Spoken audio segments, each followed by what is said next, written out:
Good afternoon, dear students. The next topic is how vaccines work.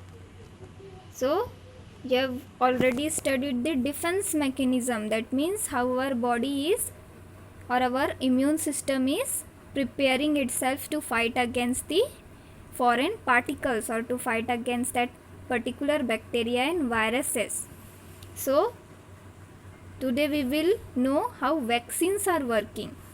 So let's start. Vaccines help develop immunity by imitating an infection. This type of infectious, however, almost never causes illness, but it does cause the immune system to produce T lymphocytes and antibodies. That means whenever a person or a child is getting the vaccination, whenever a vaccine is administered to a child or a person, these vaccines are developing immunity. And how these vaccines are developing immunity? By imitating an infection. Imitating, that means to copy. That means the vaccines which are administered, they try to copy that infection caused in the body by that particular bacteria or viruses.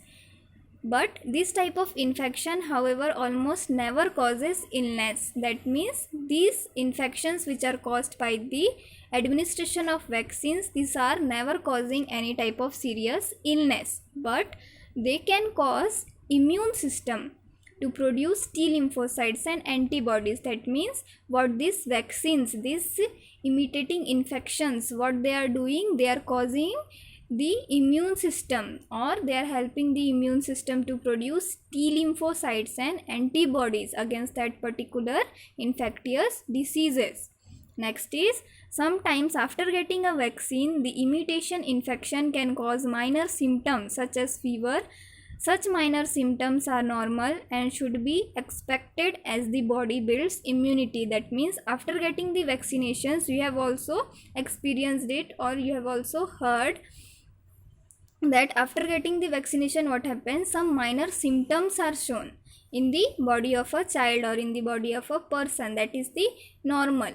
Means minor symptoms are normal, like the fever, but the fever should be low grade fever. It is the normal symptoms after getting the vaccination.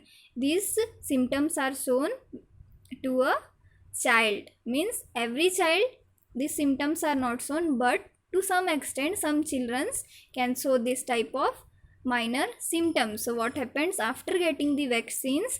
This imitation infection which is produced by this vaccine, the copy or this imitation infection caused by this vaccine, what happens?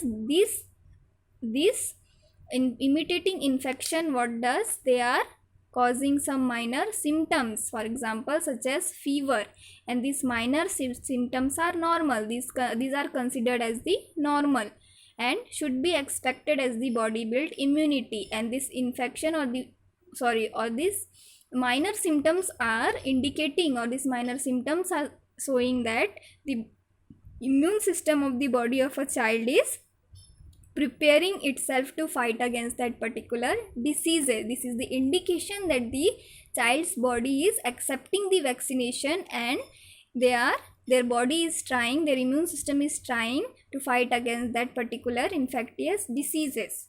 Next is, once the imitation infections goes away, the body is left with a supply of memory T lymphocytes as well as B lymphocytes that will remember how to fight that disease in the future. That means when this imitation infection goes away, when this imitation infection is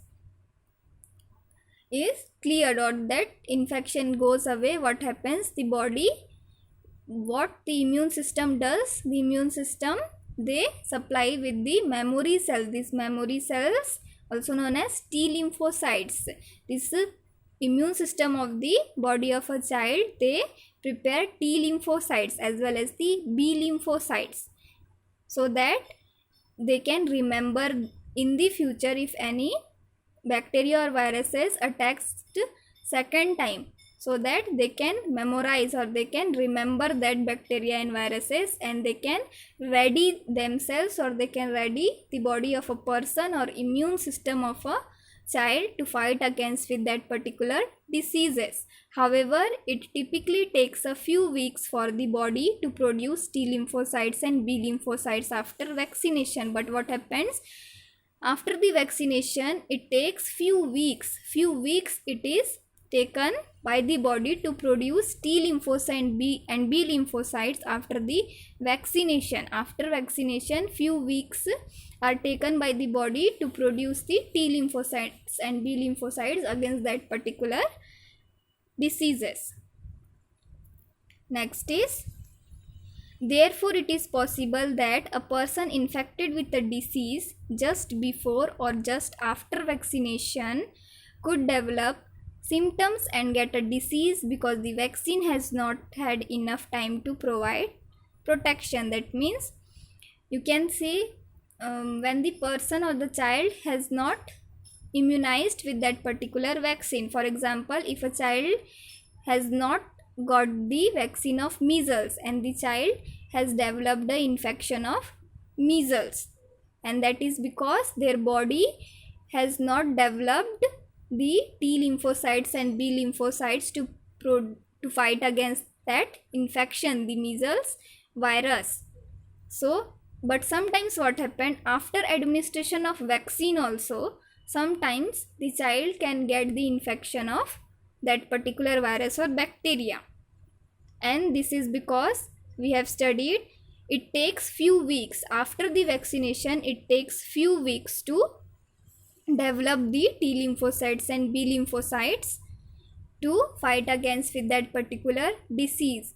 So if after administration of vaccine also, if from after administration of vaccine, if the child gets the infection of measles virus after few days, that is because their body has not developed till now the T lymphocytes and B lymphocytes to fight against with that particular diseases. So this is the reason why after getting the vaccination also, after some days, the virus can attack the body. This is because when the person's body or the child's body has not developed the T lymphocytes and B lymphocytes against that particular diseases, that time what happens, the virus can attack in the body of a person, because T lymphocytes memorizes that particular bacteria and viruses for the future, for protecting the body in the future. And what happens, B lymphocytes, they produce antibodies against that particular antigen or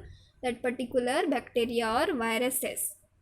So I think you have understood how vaccines work in our body. Thank you.